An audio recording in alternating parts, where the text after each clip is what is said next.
مال خرچ کرنے کی ذمہ داری مرد پر۔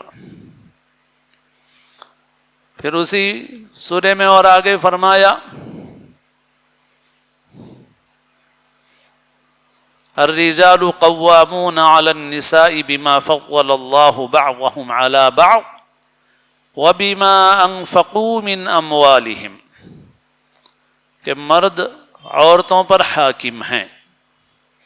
حاکم ہے کا کیا مطلب ہے؟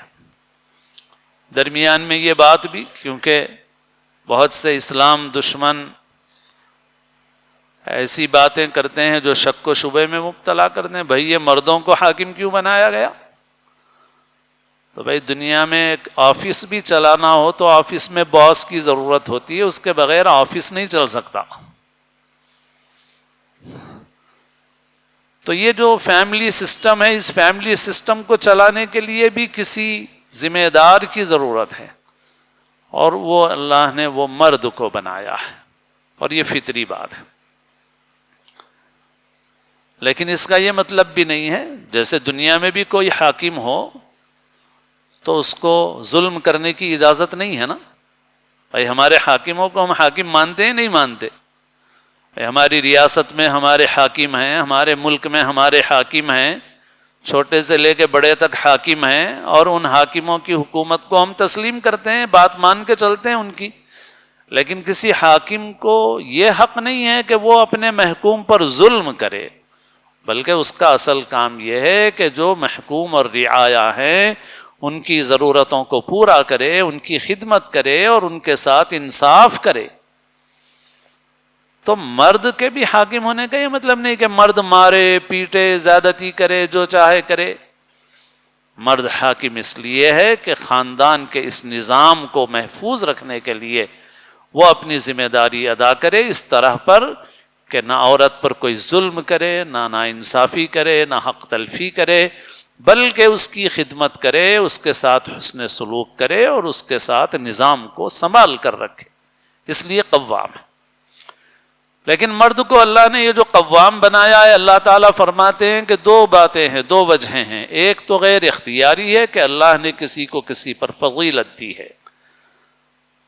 اللہ نے مکے کی سرزمین کو دوسری زمینوں پر فضیلت دی ہے، اللہ کی طرف سے ہے۔ ایسے ہی اللہ نے مردوں کو ایک درجے کی فضیلت دی ہے۔ اور دوسری چیز جو اختیاری ہے وہ ہے وَبِمَا أَنفَقُوا مِنْ أَمْوَالِهِمْ، کہ مرد اپنے مالوں کو خرچ کرتے ہیں۔ خرچ کرنے کی اللہ نے ذمہ داری مرد پر رکھی ہے، عورتوں کے اوپر اللہ نے ذمہ داری نہیں رکھی ہے۔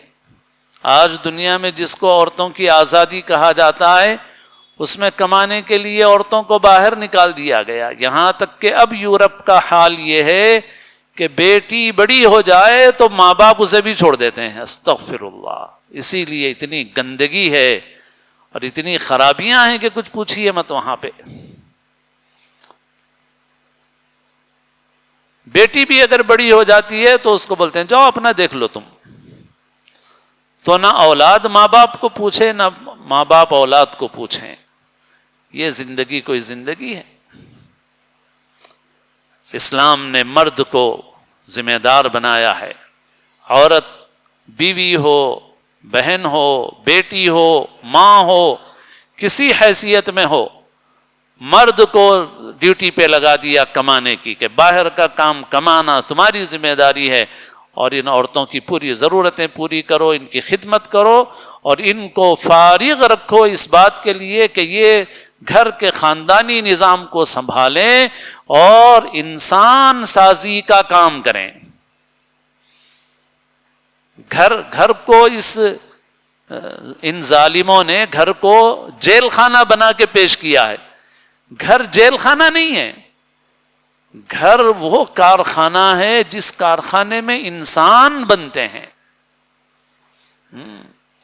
اس سے اہم اور اس سے عظیم کارخانہ تو دنیا میں کوئی نہیں ہے۔ دنیا میں چیزیں بنتی ہوں گی، جہاز بنتے ہوں گے، گاڑیاں بنتی ہوں گی، ٹرینیں بنتی ہوں گی، لیکن یہ سب کارخانے بے حقیقت بے حیثیت ہیں اس کارخانے کے سامنے، کیونکہ یہ وہ کارخانہ ہے جس کے اندر انسان بنتا ہے۔